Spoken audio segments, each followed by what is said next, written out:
Итак, добрый день, уважаемые коллеги, приглашенные эксперты в сфере здравоохранения. Мы хотим вас поблагодарить за уделенное время нашему вебинару. Министерство здравоохранения совместно с проектным офисом по коммуникациям обязательного социального медицинского страхования проводит серию семинаров для представителей средств массовой информации по наиболее актуальным темам сферы здравоохранения. Наша цель – оказать содействие журналистам в правильном донесении информации населению по вопросам системы здравоохранения. Итак, мы сегодня вебинар хотим провести на тему «Как работает система лекарственного обеспечения в Казахстане от приказов до получения лекарств». Планируем провести вебинар продолжительностью 1 час, где в первой части наши эксперты расскажут по заданной теме, и во второй части вы можете задавать вопросы. Также хочу напомнить, что до начала эфира мы получили вопросы от журналистов. В ходе нашего вебинара мы их будем озвучивать наряду с вопросами присутствующих моих коллег. Итак, сегодня мы поговорим о системе лекарственного обеспечения. Хочу представить вашему вниманию наших экспертов, присутствующих. Нуртаев Арнур Исабаевич, генеральный директор Национального центра экспертизы лекарственных средств и медицинских изделий.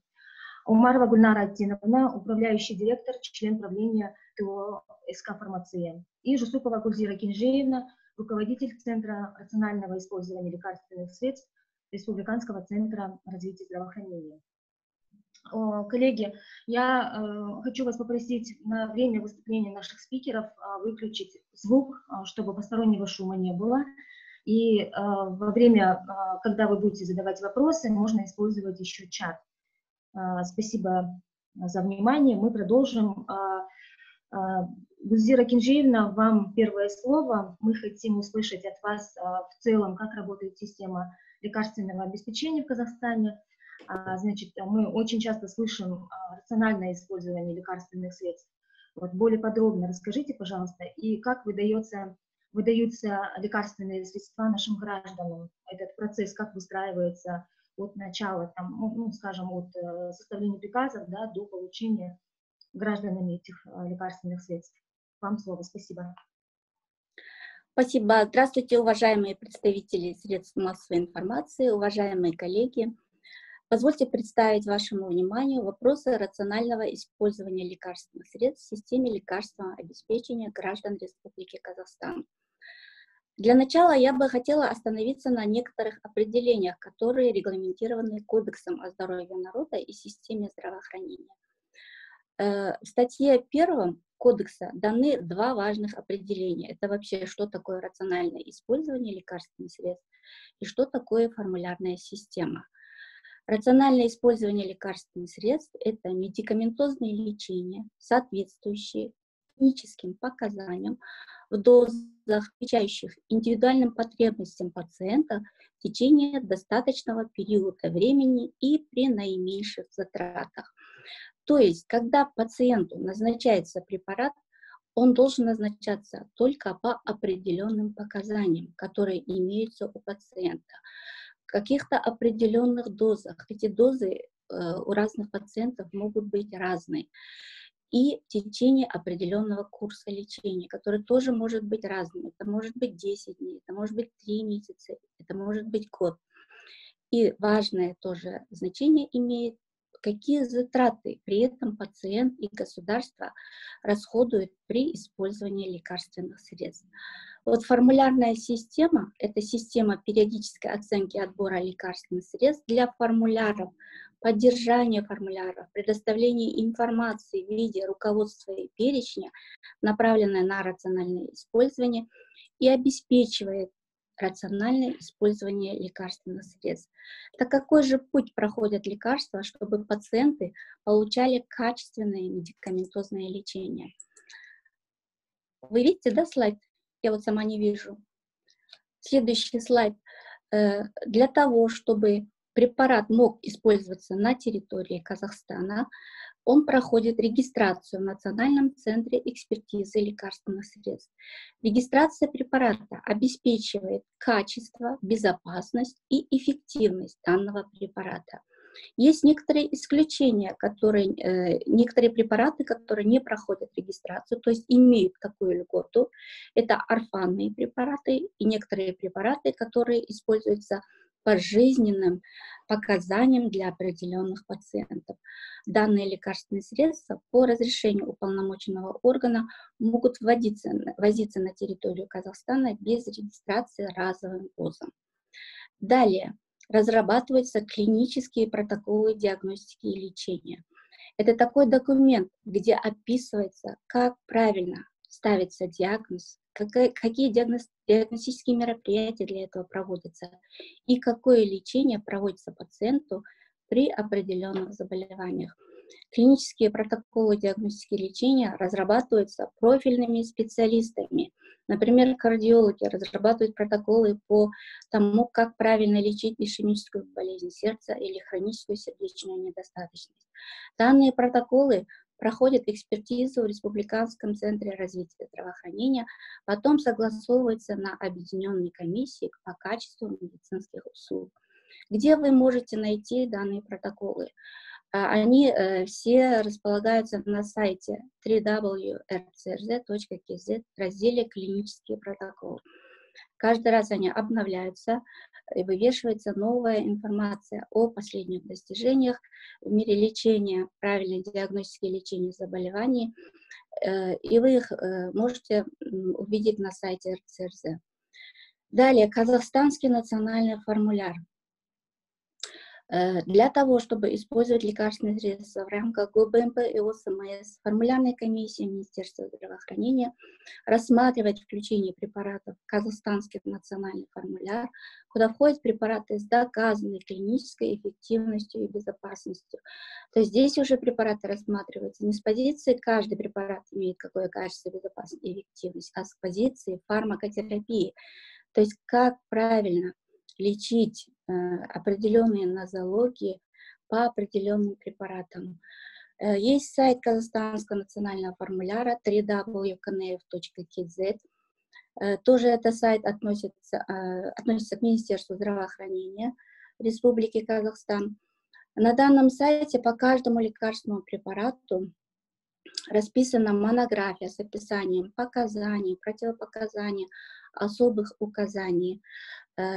Казахстанский национальный формуляр является основой для разработки лекарственных формуляров медицинских организаций и списка закупа ЛС лекарств. То есть каждая медорганизация на основе Казахстанского национального формуляра формирует свой лекарственный формуляр в соответствии с профилем медорганизации. Например, психиатрический стационар формирует свой формуляр, где используют свои специфические препараты, например, нейротропные, антидепрессанты, и формирует свой закуп лекарственных средств. Далее, для того, чтобы пациентов обеспечить бесплатными лекарственными средствами на амбулаторном уровне, формируется перечень лекарственных средств и медицинских изделий на амбулаторном уровне. В этом перечне определяются определенные заболевания, категории населения и лекарственные средства по определенным показаниям. На основе Казахстанского национального формуляра перечень лекарственных средств на амбулаторном уровне формируется список закупа единого дистрибьютора, который централизованно закупает лекарственные средства в рамках ГОБМП и ОСМС. Теперь для того, чтобы пациенты получали препараты своевременно в достаточном количестве, каждая медицинская организация должна планировать, какие препараты они должны закупать на следующий год. Для этого пациенты должны быть прикреплены к своим поликлиникам по месту жительства или какую они поликлинику себе выбирают. Для этого есть время определенное, это объявляется где-то осенью, идет прикрепление населения к поликлиникам. Эти поликлиники выбирают своих диспансерных пациентов, определяют количество пациентов и планируют на следующий год, сколько, каких препаратов, при каких заболеваниях им необходимо. И вот когда все пациенты будут прикреплены, зарегистрированы, учтены, только тогда будет правильное планирование лекарственных средств для закупа. Следующий слайд. Теперь разрешите более подробно остановиться, что такое казахстанский национальный лекарственный формуляр. Это уникальный проект, который был открыт на территории Республики Казахстан и стран СНГ. Был создан в октябре 2015 года при поддержке Всемирного банка реконструкции и развития. В основе КНФ использовались основополагающие принципы ВОЗ по созданию национальных формуляров во всем мире. В создании и продвижении проекта активное участие принимали ведущие казахстанские и международные специалисты. Специалисты у нас были из Великобритании, Новой Зеландии, участвовали эксперты Всемирной организации здравоохранения. Вот какое же значение этот КНФ имеет для медицинских работников и для населения? Для медработников это в основном общедоступный ресурс, который выполняет роль справочника по лекарственным средствам и фармакотерапии на основе доказательной медицины. Для населения выполняет роль руководства по вовлечению гражданского общества в процесс контроля использования лекарственных средств, играет роль ориентира лекарственного обеспечения в рамках ГОБМП и ОСМС. Какие же источники использовать для того, чтобы разрабатывать этот формуляр? В основном 6 ключевых баз данных для формирования КНФ. Это британский национальный формуляр для детей. Вообще этот формуляр британский считается золотым стандартом доказательной медицины в области лекарственных средств, где прописано, как правильно применять лекарства, по каким дозировкам, по каким нозологиям, по каким показаниям. Также третий источник — это модельный формуляр Всемирной организации здравоохранения, где участвуют эксперты со всего мира для того, чтобы разработать определенные формуляры. Вы знаете, что на рынке очень много лекарственных средств. Сделать среди них выбор очень тяжело, и для этого вот такие формуляры разрабатываются, где эксперты прям выбирают, какие именно более эффективные препараты и менее затратные препараты можно использовать нашим пациентам.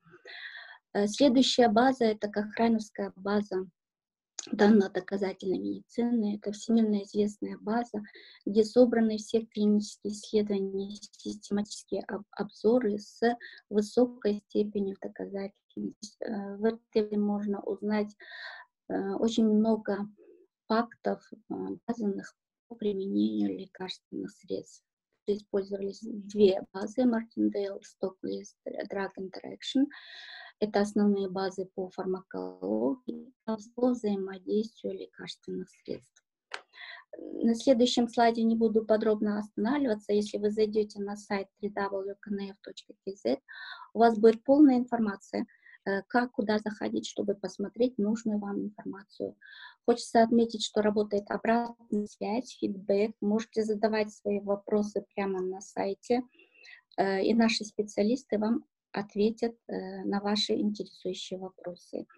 Ну вот, выглядит так главная страница. Следующий слайд — КНФ. Я вот выбрала на у нас два языка, казахский и русский. Можно на государственном языке при желании, можно на русском языке смотреть. Следующий слайд. Единственное, хотела показать, как выглядит справочник. То есть я вам рассказывала сейчас про онлайн-версию справочника. Это можно посмотреть в интернете, зайти на сайт и посмотреть информацию о лекарственных средствах. Также тиражирован этот справочник, правда, в малом количестве, только для медицинских работников. Тиражированный справочник выглядит вот таким образом. Такие монографии в структуре справочника КНФ. И вот какие информации вы можете там найти: наименование лекарства, показания к применению, противопоказания, меры предосторожности, лекарственные взаимодействия, как применять препарат при почечной, печеночной недостаточности, беременности, кормление грудью, побочные эффекты, показания применения у детей. Далее я хочу более подробно остановиться на том, что же изменилось с внедрением обязательного социально-медицинского страхования в лекарственном обеспечении на амбулаторном уровне. Немного хочу показать сравнительный анализ приказа, который вышел с внедрением ОСМС, и предыдущего приказа, который был у нас в рамках гарантированного объема бесплатной медицинской помощи. Вот что же изменилось с внедрением обязательного социального медицинского страхования? Если у нас в предыдущем приказе в рамках гарантированного объема бесплатной медицинской помощи было 48 нозологий и 15 групп заболеваний, то в новом приказе с внедрением ОСМС появились 3 раздела.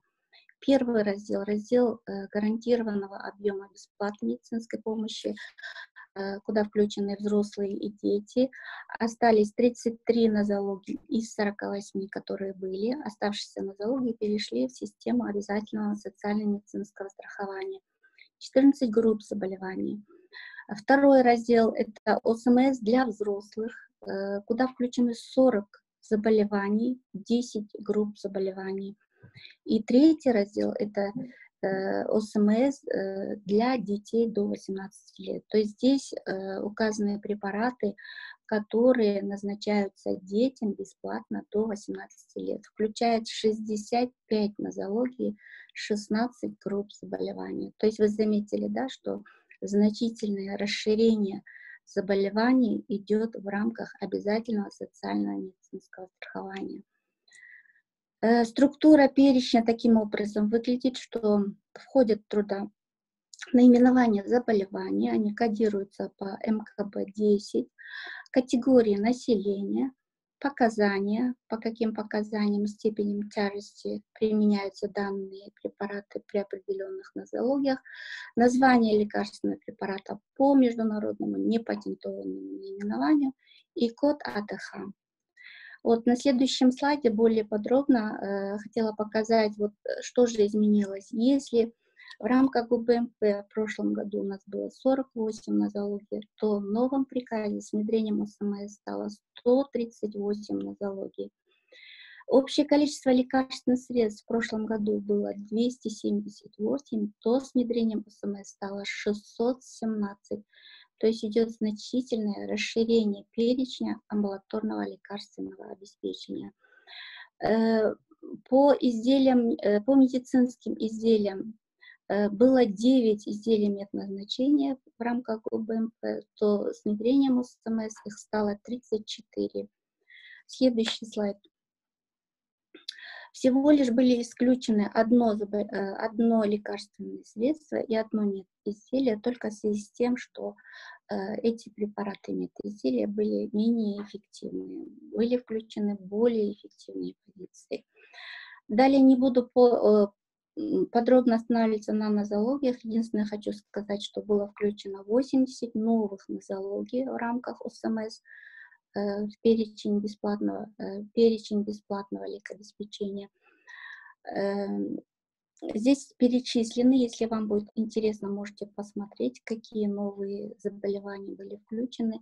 В общем, отмечу, что были включены орфанные заболевания, которые являются дорогостоящими, часто встречающиеся заболевания, инфекционные заболевания, и по детям было значительное расширение и по нозологиям, и по лекарственным препаратам. Если хотите более подробно узнать информацию, какие категории пациентов имеют право на какие лекарственные средства, в рамках ОСМС, кто имеет право, в рамках ГУБМП, кто имеет право, мы подготовили лекарственный бюллетень для населения, называется «Что изменилось с внедрением ОСМС в лекобеспечении населения на амбулаторном уровне». На казахском, на русском языках доступно.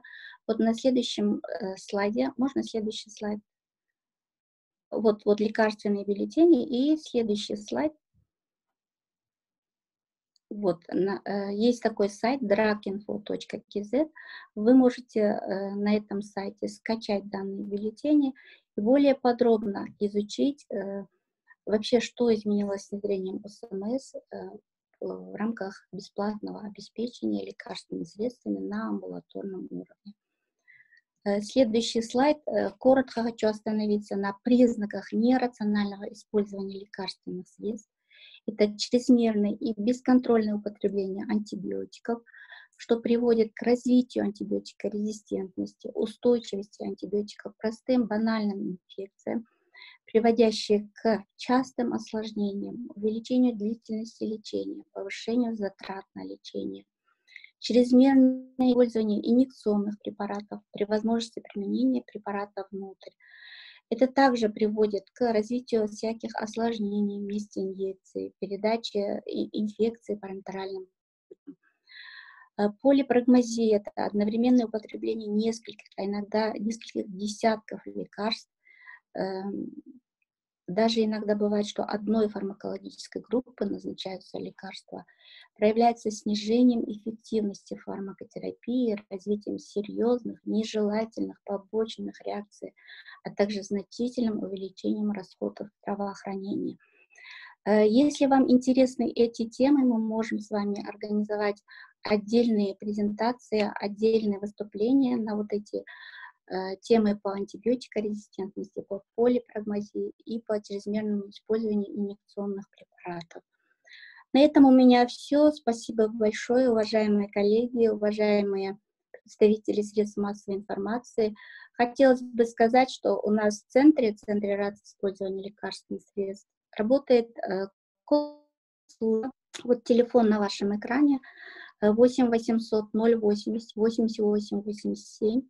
Вы можете звонить по данному номеру, консультироваться по правильному применению лекарственных средств, консультироваться о правах граждан на бесплатное обеспечение лекарственными средствами. К сожалению, сейчас временно этот телефон переадресован, но я надеюсь, как закончатся карантинные мероприятия, мы будем работать в полном объеме. Поэтому вы можете писать ваши вопросы, заявки на сайте www.druginfo.kz. Мы ответим на ваши вопросы, постараемся более квалифицированно, подробно ответить на ваши вопросы. На этом у меня все. Спасибо вам большое за внимание. Да. Спасибо большое, Гузира Кинжиевна, за подробную информацию. Давайте мы продолжим тему. Гульнара Тинна, вам слово. Расскажите, пожалуйста, ситуацию по обеспечению медорганизации лекарственными средствами в рамках ГУБНП и ОСМС. Какова сейчас ситуация? Вкратце, если расскажете. Спасибо. Добрый день еще раз, коллеги. Значит, по теме сегодняшней конференции хотелось бы вкратце остановиться для начала, что из себя представляет система единой дистрибуции. Значит, единый дистрибьютор в Республике Казахстан по закупу лекарственных средств определено товарищество с ограниченной ответственностью СК «Фармация». Свою деятельность ТО-СК «Фармация» начали с 2009 года. Правовой статус наш определен Кодексом Республики Казахстан о здоровье народа и системе и здравоохранения. Основные правила, по которым осуществляет деятельность по закупу единый дистрибьютор, это наши основные правила, утвержденные постановлением правительства Республики Казахстан от 30 октября 2009 года, номер 1729. Ну, вкратце, это по правовому статусу. По ситуации по закупе нужно сказать, что до 2018 года единым дистрибьютором осуществлялись закупки только в рамках ГУБНП.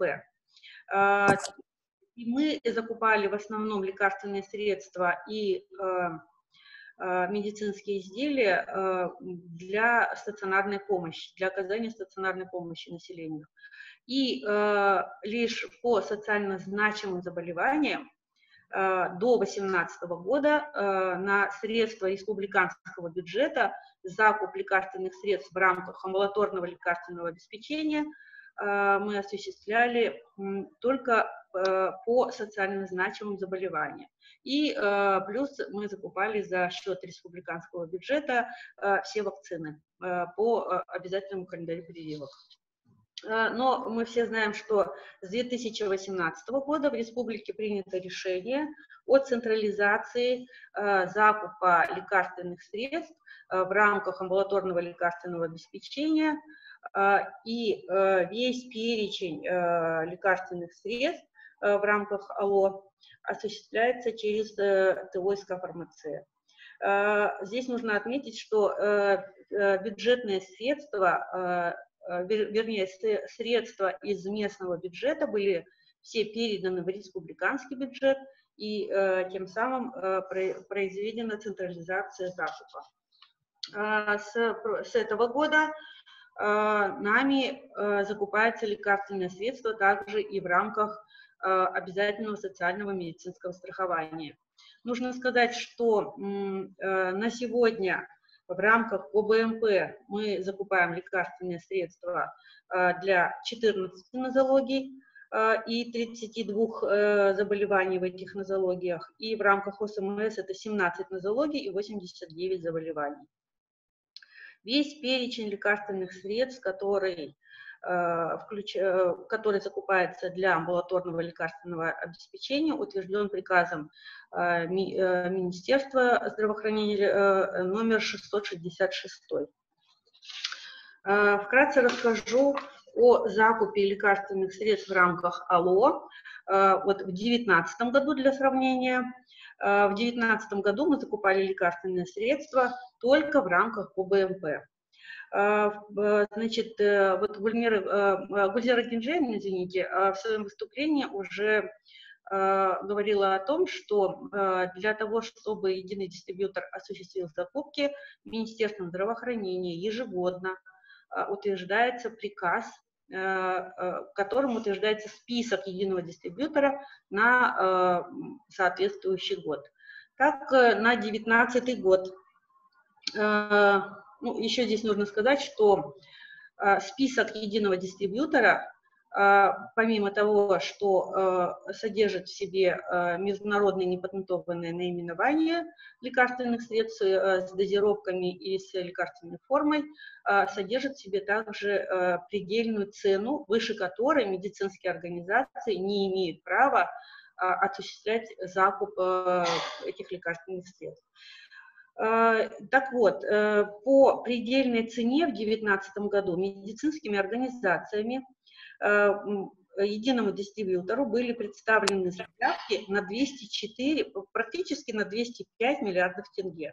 Из них в рамках амбулаторного лекарственного обеспечения заявка представлена была на 104 миллиарда тенге, по стационару, соответственно, на 100 миллиардов тенге.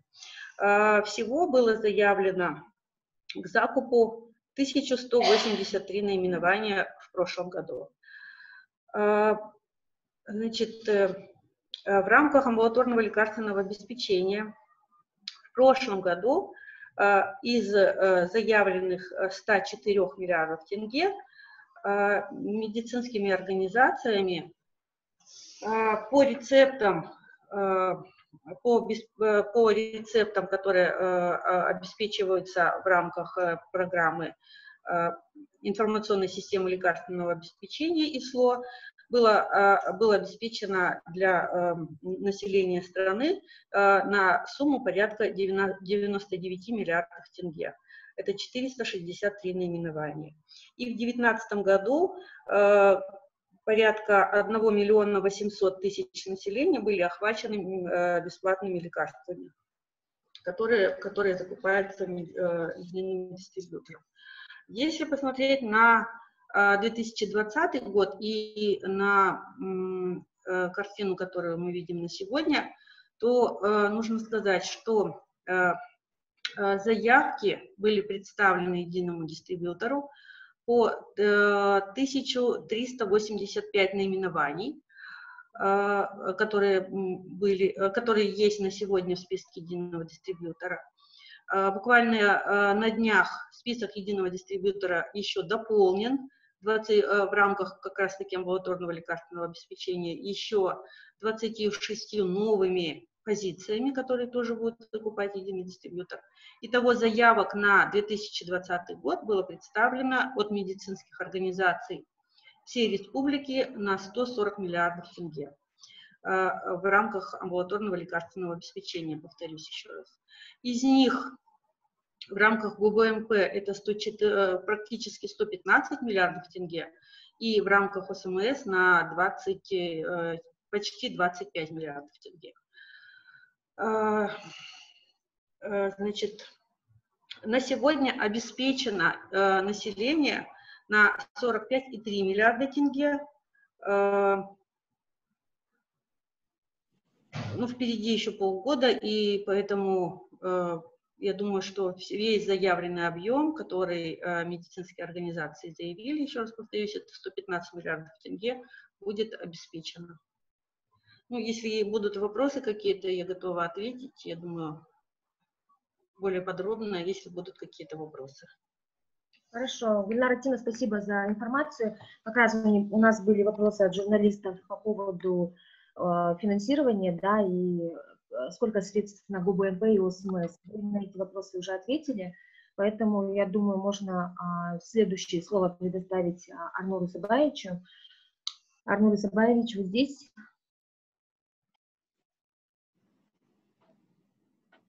Ага. Приветствую вас еще раз. Да, мы хотим вам предоставить слово. Расскажите, пожалуйста, про сертификацию лекарственных средств в Казахстане, в том числе контроль качества закупаемых вакцин. Ну, давайте я еще раз расскажу. Постараюсь очень быстро, потому что мы уже не раз рассказывали, говорили про качество, про этапность, оценку качества, про этапность при поступлении тех или иных лекарств на рынок Республики Казахстан. Ну, и я еще раз попытаюсь объяснить, с чего все начинается, да, то есть, когда производитель произвел свое лекарственное средство, провел все клинические исследования, доказал его эффективность, доказал его безопасность, он намеревается поставлять его в Республику Казахстан. Для того, чтобы его начать поставлять, необходимо сначала зарегистрировать лекарственное средство в Республике Казахстан. Процесс регистрации – это достаточно такая длительная процедура. Сами производители зачастую просят всегда каким-то образом сократить какие-то процессы, ускориться, но при этом у нас есть четкие этапы, четкие требования, и я вот о них сейчас расскажу. То есть сам процесс начинается с того, что производитель подает свое заявление вместе с досье, так называемым. То есть это весь пакет документов, который прилагается к данному заявлению. Данный пакет документов содержит в себе всю полностью информацию о препарате, включая клинические данные, включая фармакологические данные, фармакопейные статьи, включая данные аналитики на производстве, всех тех процессов, в результате которых было произведено лекарство.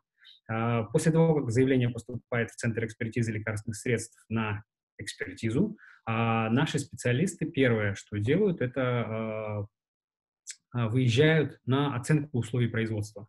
То есть каждая площадка, каждый производитель, который регистрирует свой препарат в Казахстане впервые, он обязан пройти, производственная площадка обязана пройти оценку условий производства. Когда наши специалисты выезжают на завод, эксперты Центра экспертизы, и, согласно наших требований, надлежащей производственной практики, проводят экспертизу. После того, как специалисты возвращаются, они готовят отчет, который прикладывается к регистрационному досье, и данный этот отчет уже могут видеть все другие специалисты, эксперты, которые изучают досье. На втором этапе начинается экспертиза документов на полноту в соответствии с требованиями законодательства. То есть у нас есть перечень условий, что должно содержаться в досье. То есть это модули, это конкретные данные, которые эксперты проверяют на полноту вот именно в данном конкретном досье. После того, как проверено досье, оно попадает на этап специализированной экспертизы. То есть это фармацевтическая, фармакологическая экспертиза, где наши специалисты уже проводят детальный анализ всех клинических данных на вакцину, на лекарственное средство, да, то есть подтверждающих ее безопасность и эффективность. После того, как специалисты фармацевтической и фармакологической экспертизы дали свое положительное заключение, сами образцы препарата, лекарственного средства или вакцины попадают в лабораторию Национального центра экспертизы лекарственных средств. Лаборатория начинает уже аналитический контроль, лабораторный контроль качества и соответствие тому, что написано в документе. Это занимает также дополнительное, достаточно большое время. Наши лаборатории аккредитованы на соответствие требованиям ISO стандартов. Мы аккредитованы Европейским директоратом по качеству EDQM до 2021 года. То есть наши лаборатории доверяют Европейский директорат качества. То есть наши лаборатории дважды в год проходят проверку со стороны европейских коллег. Они нам присылают закрытые образцы для того, чтобы мы обнаружили и проверили качество этих препаратов. Тем самым мы постоянно доказываем то, что наша лаборатория соответствует всем стандартам качества. Помимо этого, буквально в начале текущего года, еще до пандемии, Карагандинская лаборатория Национального центра экспертизы получила преквалификацию Всемирной организации здравоохранения. То есть эксперты ВОЗ на протяжении 2 лет проводили экспертизу нашей лаборатории и дали нам аккредитацию. Первая, кстати, лаборатория, которая в Центральной Азии аккредитована Всемирной организацией здравоохранения. По заключению аналитического этапа, то есть когда препарат получает одобрение в лаборатории, начинается подготовка заключения безопасности, эффективности и качества лекарственного средства. Это перевод инструкции, анализ инструкции, наличие всех в инструкции данных о побочных действиях, о фармакологическом действии, полностью всего того, что вот вы видите, когда открываете упаковку лекарственного средства. Вот в этой инструкции, то есть она готовится на этапе выдачи заключения безопасности, эффективности и качества. И после того, как мы даем такое заключение, данное заключение попадает в Комитет контроля качества и безопасности товаров и услуг Министерства здравоохранения, которое также перепроверяет все эти документы и дает свое положительное заключение и регистрирует вакцину. Это только вакцину или лекарственное средство, и это только этап регистрации. То есть для того, чтобы иметь право ввозить, лекарственное средство должно быть зарегистрировано на территории Республики Казахстан. Далее начинается так называемый 6-й этап, это надзор в пострегистрационный период.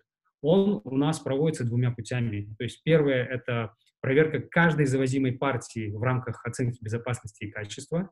То есть мы проверяем лабораторным образом, то есть в лаборатории, лабораторными анализами подтверждаем качество в каждой ввозимой партии. То есть нельзя просто зарегистрировать какое-то лекарство, а потом завозить непонятный препарат.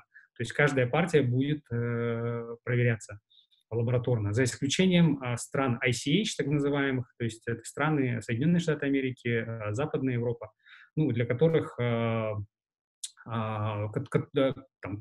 качеству агентств в данных странах мы доверяем, и, соответственно, мы выдаем им декларирование, путем декларирования. То есть они декларируют о том, что за качество отвечает сам производитель.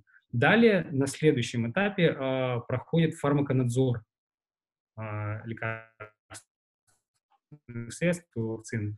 Что это такое? Это сбор карт сообщений, желтых карт по побочному действию, в результате чего мы анализируем, экспертируем каждую карту сообщения и даем свое заключение, есть ли взаимосвязь между побочным действием возникшим и самим лекарственным средством.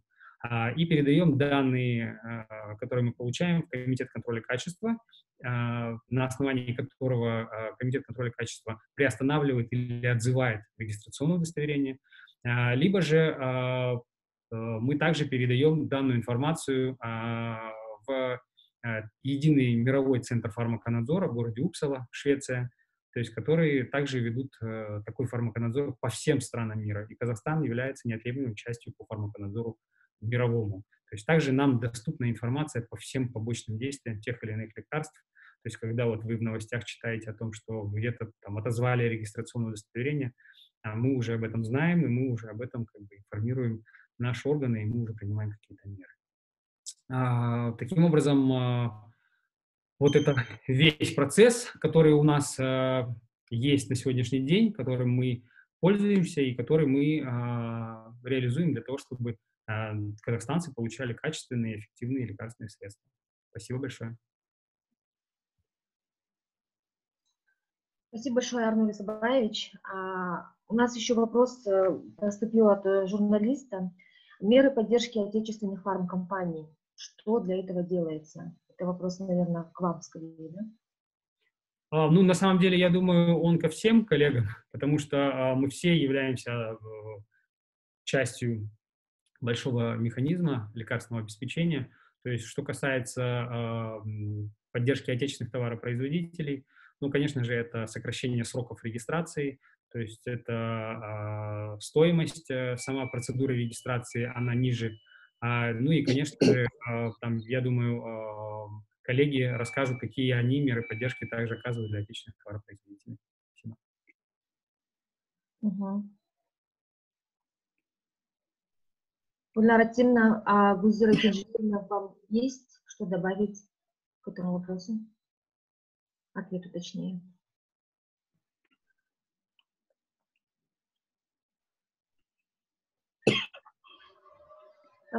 Будьте добры, еще раз проговорите вопрос. Да, меры поддержки отечественных фармкомпаний. Какие меры оказываются государством? Значит, для поддержания отечественных товаропроизводителей в рамках закупа единым дистрибьютором имеются преференции для отечественных товаропроизводителей, то есть через закуп, через единого дистрибьютора заключается...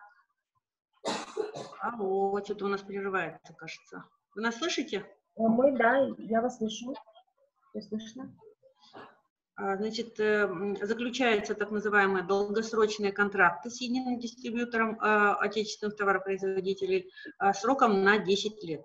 Ежегодно та продукция отечественных товаропроизводителей, которая уже готова к выпуску, когда завод построен, когда прошла государственная регистрация, о том, о чем говорил Арнольд Сабаевич, когда подтверждено качество этих товаров, мы заключаем дополнительные соглашения и закупаем уже те объемы лекарственных средств либо изделий медицинских изделий, которые выпускаются нашими отечественными заводами фармацевтическими, в тех объемах, которые заявляются медицинскими организациями республики.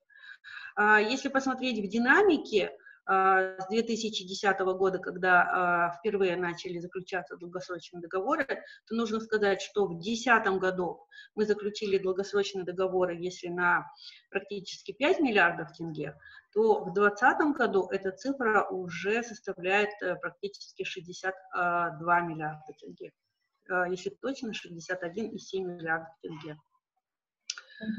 Из них, значит, нужно отметить, наверное, наши флагманы, которые известны сейчас не только в Казахстане, но и за пределами.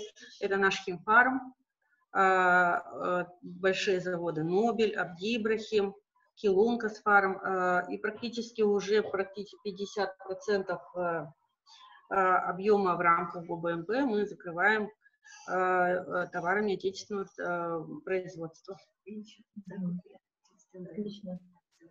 И нужно здесь, наверное, сказать, что не только в рамках долгосрочных договоров мы закупаем товар, но также закупается через двухэтапные процедуры, когда производитель выпускает, например, завод Химфарм, ему, таким производителям отечественным предоставляются преференции в рамках двухэтапных тендерных процедур.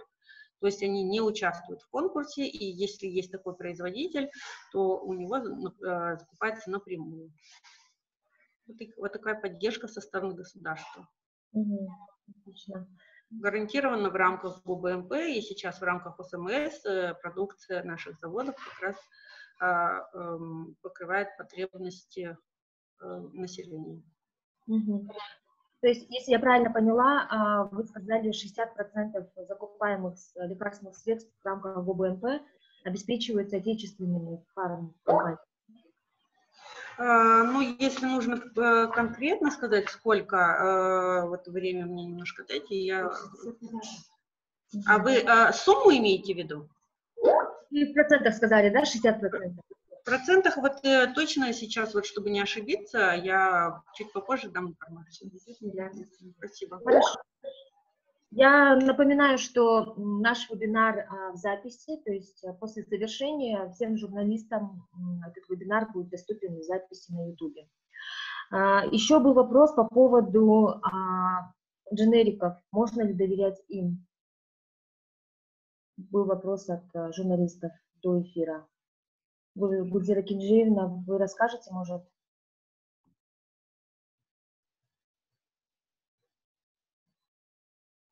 Вас не слышно?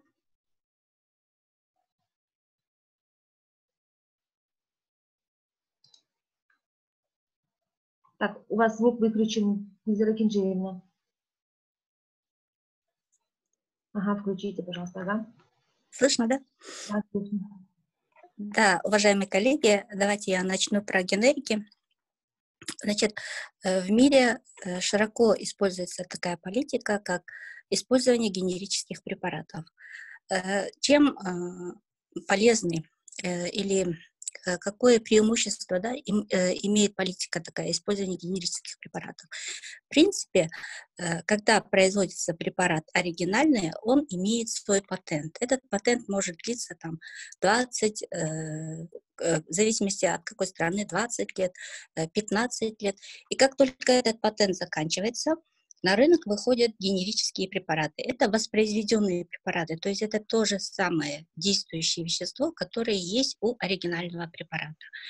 То есть эффективность генерического препарата практически такая же, как и у оригинального препарата. Может быть, там плюс-минус 5% допускается изменения в составе, что может быть немного менять действие препарата, но именно когда доказывается биоэквивалентность генерического препарата, можно с уверенностью говорить о том, что эффективность и безопасность данного препарата соответствует оригинальному препарату. И можно спокойно применять эти препараты при лечении определенных заболеваний. Какое преимущество? То, что генерический препарат, когда первый препарат выходит на рынок, он на 30% дешевле оригинального препарата. Это приводит к экономии средств, экономии расходов на лечение определенных заболеваний. То есть, когда мы лечим оригинальным препаратом, мы можем, скажем, вылечить определенное количество пациентов. Когда на рынок выходит генерический препарат, мы уже можем вылечить больший объем пациентов, большее количество пациентов.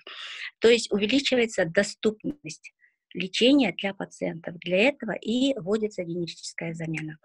О том, что как это проходит в Казахстане, насколько доказывается биоэквивалентность, я думаю, Арнольд Сабаевич, да, более подробно расскажет. На этом у меня все. Ну, наверное, я полностью согласен, во-первых, со словами Гульзиры Кинжиевны. Я еще раз со своей стороны могу сказать о том, что вот регистрации, которые мы делаем, он независимо от оригинального или генерического препарата, да, то есть требования одни и те же, а генерикам еще есть требования, чтобы их качество было не хуже, чем у оригинального препарата. И данное требование проверяется, и в случае, если качество субстанции или качество, о котором очень часто говорят, что ну, генерик это там, дешевый, индийский, наверное, там у него качество похуже. Нет, ни в коем случае. Это требование Республики Казахстан и во всем мире предъявляются генерикам требования. То есть по качеству он должен соответствовать, быть идентичным оригинальному препарату. Соответственно, то есть говорить о том, что есть разница между генериком и оригиналом, это как минимум неправильно. Спасибо. Хорошо, спасибо. У нас вопрос от присутствующего журналиста, вопрос от Хабар-24. Что происходит с обеспечением лекарств для больных коронавирусом? Хватает ли лекарств? В рамках борьбы с коронавирусом, значит, ну, во-первых, нужно сказать, что правительством Республики Казахстан были выделены так называемые денежные средства, финансовые средства из резервов правительства для борьбы для борьбы с коронавирусной инфекцией. Всего было выделено из резерва правительства 18 миллиардов тенге. Из них Министерство здравоохранения практически 13 миллиардов, 12,8 миллиардов тенге. Также на эти же деньги были закуплены для других ведомств и государственных органов порядка 5,3 миллиарда тенге. На эти деньги были закуплены единым дистрибьютором и самими регионами были закуплены средства индивидуальной защиты, это маски, костюмы и лекарственные средства. Также были закуплены тест-системы для определения КВИ. Более того, в рамках ГОБМП медицинскими организациями, вы знаете, что на базе практически всех медицинских организаций были развернуты инфекционные и провизорные стационары, которые в рамках своих договоров, в рамках ГОБМП, также через единого дистрибьютора осуществляли закуп лекарственных средств и средств индивидуальной защиты. На сегодня дефицита в стране нет по лекарствам и по средствам индивидуальной защиты. Хорошо, спасибо. Еще один вопрос касательно, ну, наверное, это больше касается каких-то мобильных приложений, да, вот вы сказали, Гульзира Кижиевна, про Драг-Инфо, это сайт, потом Дарки.Z, насколько я знаю. Как вот уточнить цены? Можно ли оставить жалобы на разницу в розничной торговле на лекарственные средства, пишут? Где в целом можно вот получить обратную связь по розничной торговле, да, и в целом по лекарствам, если хотят, например, жалобу оставить или отзывы какие-то? Вот где реакция бывает обычно быстрая? Ну, есть приложение Дарки.Z, которое можно установить на любом смартфоне. У нас в данном приложении есть возможность посмотреть, во-первых, всю информацию о лекарственных средствах, которые зарегистрированы в Республике Казахстан. То есть граждане могут скачать это приложение, открыть, посмотреть любое лекарство. То есть если потерялась инструкция по применению, то эти инструкции доступны именно в этом приложении на любое лекарственное средство, которое зарегистрировано в Республике Казахстан.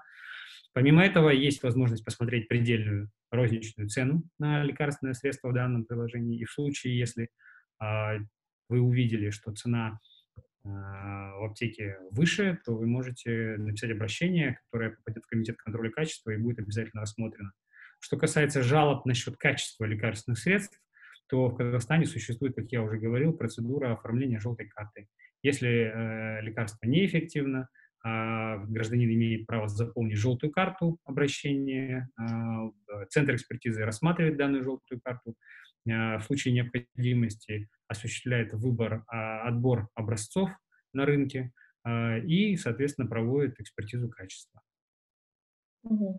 Спасибо. Хорошо, спасибо за ответ. И последний вопрос, у нас время уже подходит к концу нашего вебинара, по поводу того, что ранее было озвучено, что отечественные производители, которые поставляют лекарства для больниц и поликлиник в рамках долгосрочных договоров, имеют обязательство на 5% снижать цены каждый год.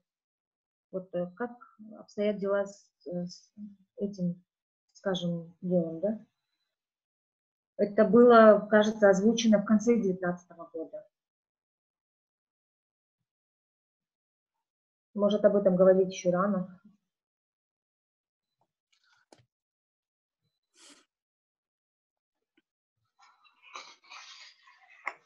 Гульнара Ратинна, вам есть что добавить по этому поводу? Или Арнур Исабаевич? Значит, по вопросу я уже говорила, и Гульзира Кинжеевна об этом говорила, что ежегодно утверждается список лекарственных средств, в котором указывается предельная цена.